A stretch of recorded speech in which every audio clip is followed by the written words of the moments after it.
ایک نوجوان business manager اپنی برانڈ نیو BMW DH میں گھر جاتے ہوئے ایک پسماندہ علاقے سے گزرا جو مضافات میں ہی واقع تھا۔ اچانک اس نے ایک بچے کو بھاگ کر سڑک کی جانب آتے دیکھا تو گاڑی آہستہ کر دی۔ پھر اس نے بچے کو کوئی چیز اچھالتے دیکھا۔ ٹھک کی آواز کے ساتھ ایک اینٹ اس کی نئی گاڑی میں آ لگی اور گاڑی سے باہر نکل کر دیکھا جس پر کافی بڑا ڈنٹ پڑ گیا تھا۔ اس نے غصے سے ابلتے ہوئے بھاگ کر بچے کو پکڑا اور زور سے جھنجھوڑا۔ اندھے ہو گئے ہو پاگل کی اولاد، تمہارا باپ پیسے بھرے گا؟ وہ زور سے دھاڑا۔ میلی کچیلی شرٹ پہنے بچے کی آنکھوں میں ندامت اور بے چارگی کے ملے جلے اثرات تھے۔ سائیں، میں اور کیا کرتا؟ میں ہاتھ اٹھا کر بھاگتا رہا پر کسی نے گل نہیں سنی، اس نے ٹوٹی پھوٹی اردو میں کہا اور ساتھ ہی اس کی آنکھوں سے آنسو ابل پڑے۔ پھر اس نے ایک نشیبی علاقے کی طرف اشارہ کرتے ہوئے کہا، ادھر میرا ابا گرا پڑا ہے، بہت بھاری ہے، مجھ سے اٹھایا نہیں جا رہا، میں کیا کرتا سائیں؟ بزنس ایگزیکٹو کے چہرے پر حیرانی سی در آئی اور بچے کے ساتھ نشیبی علاقے کی طرف بڑھا اور ایک عجیب منظر دیکھا۔ ایک بوڑھا شخص اوندھے منہ مٹی پر گرا پڑا تھا اور ساتھ ہی ایک ویل چیئر بھی پڑی تھی۔ صاف ظاہر ہو رہا تھا کہ بھاری وزن کے باعث بچے سے ویل چیئر سنبھالی نہیں جا سکتی تھی اور ساتھ ہی پکے ہوئے چاول بھی گرے پڑے تھے جو لگ رہا تھا کہ کہیں سے مانگے ہوئے ہیں۔ بچے نے کہا، سائیں مہربانی کرو، میرے ابے کو اٹھا کے چیئر پہ بٹھا دو۔ میلی کچیلی شرٹ پہنے بچہ اب ہچکیاں لے رہا تھا۔ نوجوان ایگزیکٹو کے گلے میں جیسے ہندا سا لگ گیا ہو۔ اب اسے سارا معاملہ سمجھ آ گیا تھا۔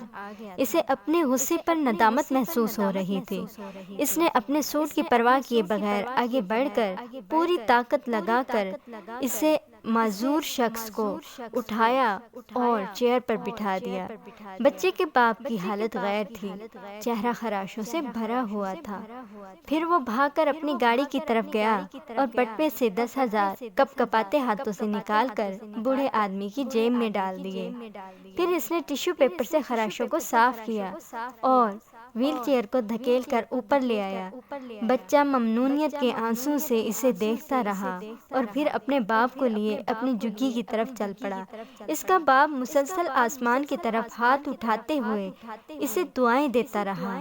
نوجوان نے بعد میں ایک خیراتی ادارے کے تعاون سے جھگی میں رہنے والوں کے لیے ایک جھگی اسکول کھول دیا اور آنے والے سالوں میں وہ بچہ دوسرے بچوں کے ساتھ پڑھ لکھ کر زندگی کی دوڑ میں شامل ہو گیا۔ وہ BMW کار اس کے پاس 5 سال رہی، تاہم اس نے ڈنٹ والا دروازہ مرمت نہیں کروایا۔ کبھی کوئی اسے پوچھتا تو وہ بس یہی کہتا کہ زندگی کی دوڑ میں ہمیں اتنا تیز نہیں چلنا چاہیے کہ کسی کو ہمیں روکنے کے لیے اینٹ مارنا پڑے۔